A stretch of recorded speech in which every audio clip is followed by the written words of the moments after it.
ദൈവഹിതത്തോട് ചേർന്ന് നടക്കുന്നവർക്ക് ഏത് പ്രതിസന്ധിയിലും കർത്താവ് കരം പിടിച്ച് നടത്തുമെന്നുള്ളതാണ്. യോസേപ്പിതാവിൻ്റെ തിരുക്കുടുംബത്തിൻ്റെ വഴികൾ നമുക്കറിയാം. ഈജിപ്തിലേക്ക് പോകാൻ പോയി. അവിടെ നിന്ന് വീണ്ടും ഹെരോദോസ് മരിച്ചു കഴിഞ്ഞ് തിരിഞ്ഞ് നടക്കാൻ പറഞ്ഞു. അപ്പോഴും ഇതൊക്കെ ദൈവഹിതം അനുസരിച്ചാണ് യോസേപ്പിതാവ് തൻ്റെ ജീവിതം മുന്നോട്ട് കൊണ്ടുപോകുന്നത്. നമ്മൾ പലപ്പോഴും ചിന്തിക്കാം, മനുഷ്യൻ്റെ ചിന്തയിൽ ആ വ്യക്തിക്ക് ഒരു കഴിവുണ്ടാകില്ല, അല്ലെങ്കിൽ ആ വ്യക്തി പോയ ശരിയാകും. നമ്മളിങ്ങനെ ഇവാലുവേഷൻ നടത്തും.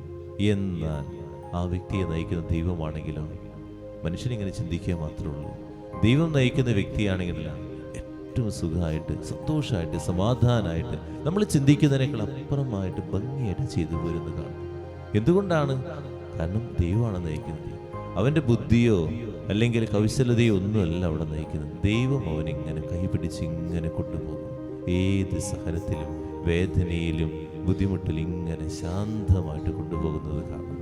മനുഷ്യനിങ്ങനെ ഇവാലുവേറ്റ് ചെയ്യും. കഴിവുള്ളവര്, കഴിവില്ലാത്തവരുടെ കൂടെ ദൈവമുണ്ടെങ്കിൽ ആ ദൈവം അവനെ നയിച്ചു കഴിഞ്ഞാൽ പിന്നെ അവൻ വളരെ ശക്തനാണെന്ന് നാം മറക്കാതിരിക്കുക. അതുകൊണ്ട് നമ്മുടെ ജീവിതത്തിൽ പലപ്പോഴും നമ്മൾ തോറ്റുപോകുന്നത് എന്തുകൊണ്ടാണ്? എൻ്റെ കൂടെ ദൈവമുണ്ടോ എന്ന് ചിന്തിക്കുക. ഞാൻ പോകുന്നത് ദൈവഹിതം അനുസരിച്ചാണ്. എൻ്റെ വഴികൾ എൻ്റെ ഹിതമനുസരിച്ച് പോയിട്ട് നിരാശയും വേദനയായിട്ട് ദൈവമേ നീ എന്നെ കൂടെ നടന്നില്ലല്ലോ എന്ന് പറഞ്ഞ് എന്നിട്ട് കാര്യമില്ല. പലപ്പോഴും നമ്മൾ നൊവേനകൾ ചെല്ലുന്നതും പ്രാർത്ഥനകൾ നടത്തുന്നതൊക്കെ എന്തിനു വേണ്ടിയാ? എൻ്റെ കാര്യങ്ങൾ നടക്കാൻ വേണ്ടി. പലപ്പോഴും അവിടെ നമ്മൾ ചോദിക്കാത്തൊരു ചോദ്യമുണ്ട്, ദൈവമേ നീ ഇത് ആഗ്രഹിക്കുന്നു എൻ്റെ ജീവിതത്തിൽ?